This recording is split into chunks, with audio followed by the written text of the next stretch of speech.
It's today on STV. It's today on STV. All right, welcome back to Today on STV. We take a look at the International Day for the Preservation of the Ozone Layer, of course, spearheaded by the United Nations. And joining us in the studio and I this morning is the ever passionate and just ever vocal about the need to treat the environment better, Mr. Desmond Amajakotumi. Thank you for coming this morning. Thank you. It's celebration time. We're celebrating a success story. Isn't it just wonderful that 30 years ago, the whole world got together and decided, okay, we're going to stop this activity that is causing so much damage to the ozone layer. And interestingly enough, prior to that, people didn't really know, what's this ozone? What's ozone? We know about oxygen, yeah, because that's a occurring thing all the time. We deal with it. A lot of us know about hydrogen. Some of us will know that hydrogen and oxygen makes water, H2O. Right. And, generally it doesn't go that much further, especially what's this ozone.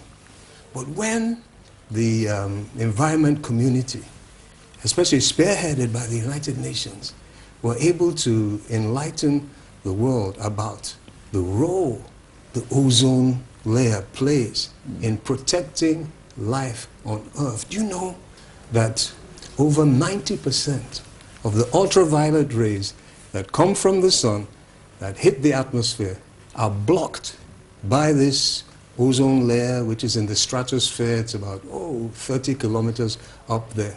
And if these ultraviolet rays were not blocked, they would cause havoc, damage, chaos. In fact, they would destroy life on Earth.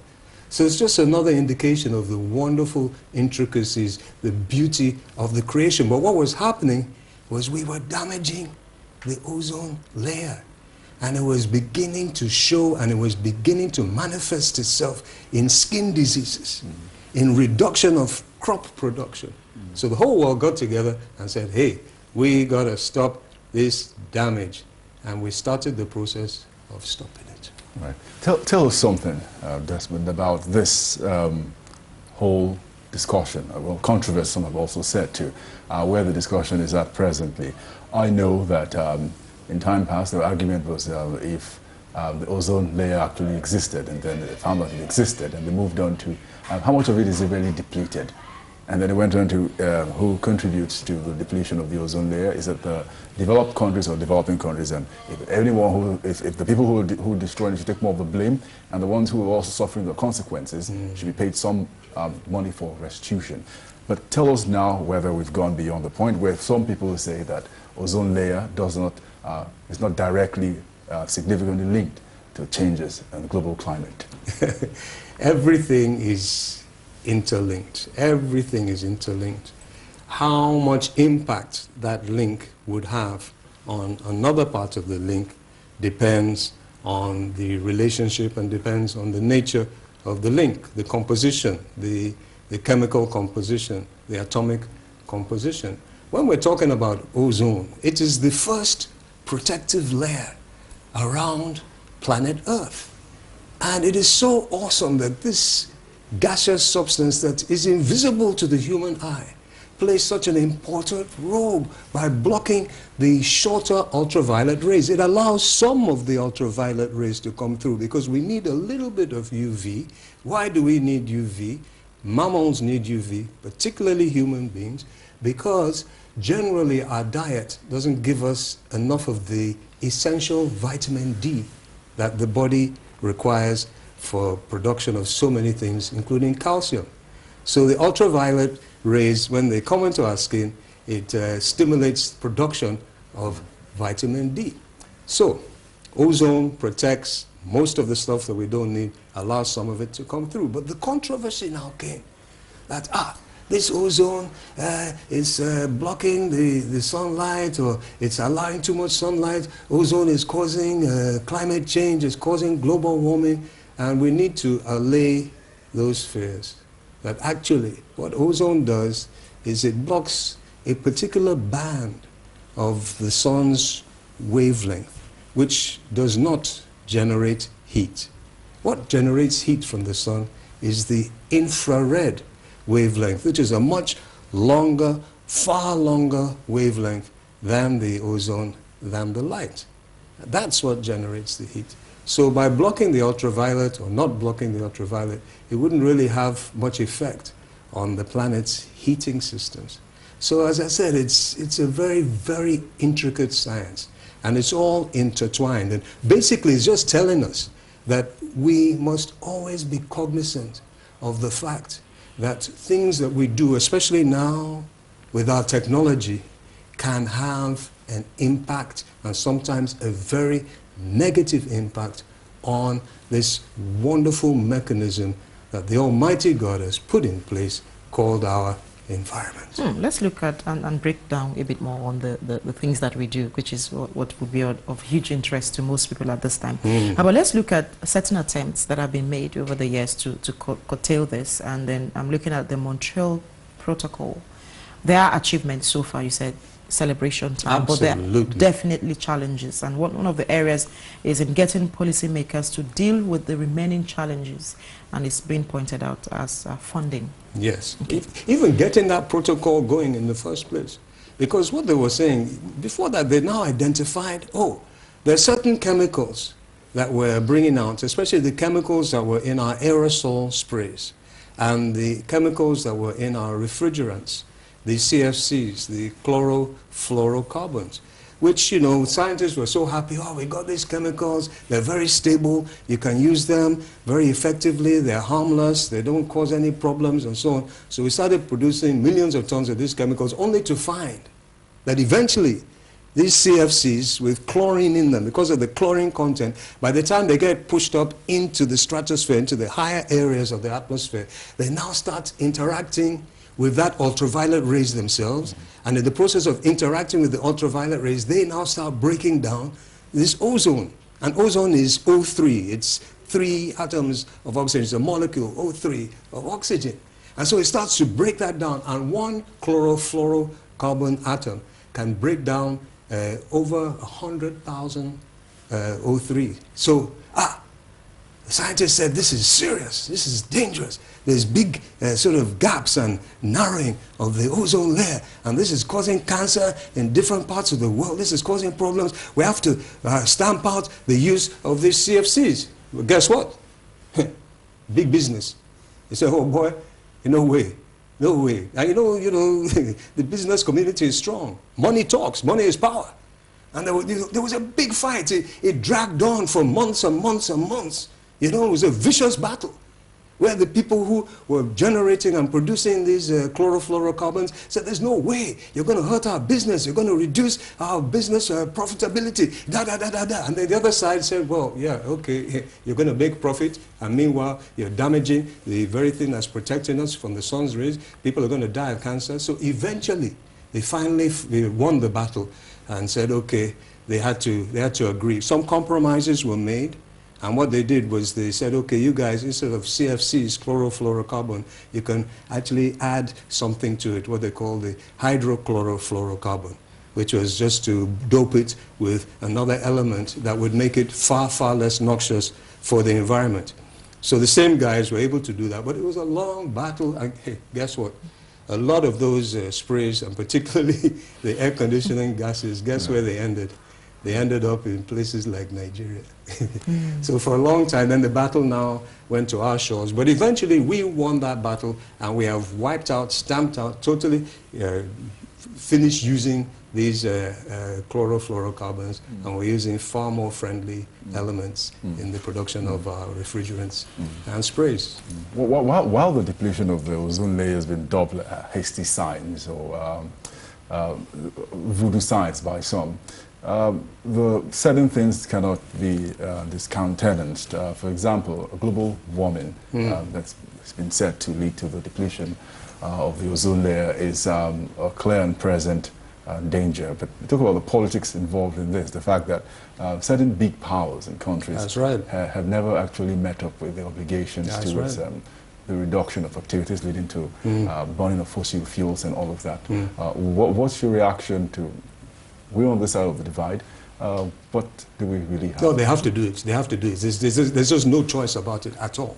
And the problem is that despite the fact that we won this battle of stopping to damage the ozone layer with our chemicals. What has now emerged is that this whole global warming, climate change issue is actually itself now beginning to also deplete the ozone layer. As I said, it's a very complex science, and once you have more warmth over the earth like a blanket, because you're blanketing the warmth in the earth, it's making the stratosphere a little bit cooler. And a cooler stratosphere will now upset that very fine, delicate balance of temperature that the ozone operates optimally in. And because we're now cooling the stratosphere, we're still depleting the ozone layer. So anything that is contributing to this global warming, and the problem is global warming, that's the genesis of the problem, is the global warming that's causing the climate change. And all these aberrant things that we're seeing, that you have, a massive flood in one place, that unprecedented rain in another place. At the same time, in another place like California, you'll have unprecedented drought, which is causing unprecedented forest fires and so on and so forth. Yeah, but it's the global warming that's causing this. And again, it's the same battle. It's the same battle because the major driver of the global warming is what? It's carbon pollution. It's carbon emissions. We're over-polluting the atmosphere with carbon. Just like at that time we were upsetting the balance that was protecting the ozone, we're now upsetting the balance that keeps the earth at a stable temperature. But there's a huge battle because the forces now involved in the ones that are, you know, major producers of the carbon, but the carbon emissions, they're bigger than the pharmaceutical people that were producing this ozone gas. And it's the same fight.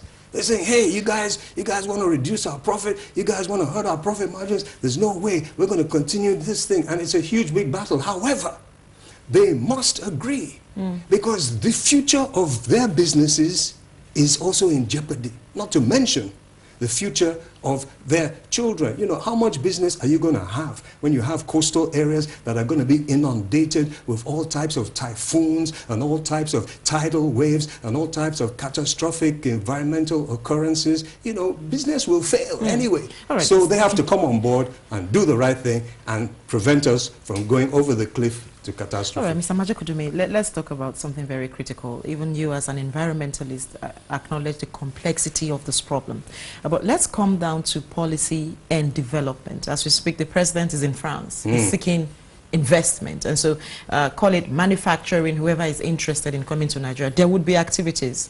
Sorry, that's the truth. But then how do we match policy and the activities to ensure that at the barest minimum we have no environmental consequences? Well, this is one of the reasons why the Secretary General of the United Nations actually came to Nigeria, to consolidate this sustainability development programs.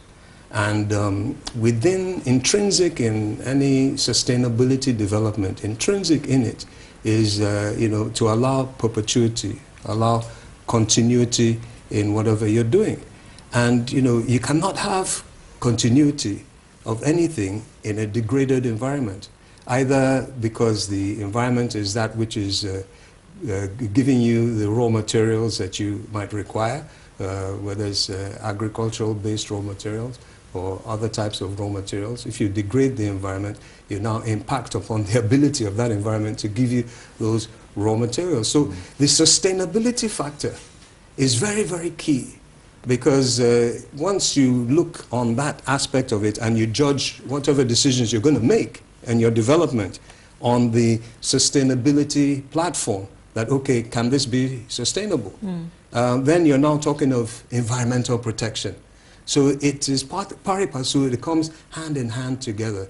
Development cannot be divorced from environmental protection. Whatever development activity you want to do, you have to look at how it is going to impact on your environment. And these days, some of the more advanced thinking leadership are now looking on how we can make developments that will actually enhance the environment, that will actually improve the environment. For too long, various developments all over the world, and of course in Nigeria, have had negative impact on the environment. Now they're looking on developments that will have a positive impact and working with nature as opposed to working against nature. You can't fight nature.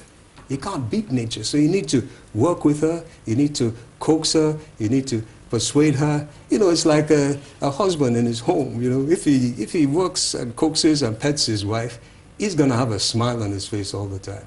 And if you work against her, you know, he's going to be frowning all the time. Don't work against Mother Nature. Coax her and pet her to do the right thing. Okay, as we round up this discussion, tell us, you talked about the major users of fossil fuels, manufacturers of fossil fuels, and their defiance to move in the way and development should go. We saw what happened during the Industrial Revolution, how steam was phased out, coal was phased out, and we moved into other sources of fossil fuels. Do you think the move towards alternative energy has been fast enough?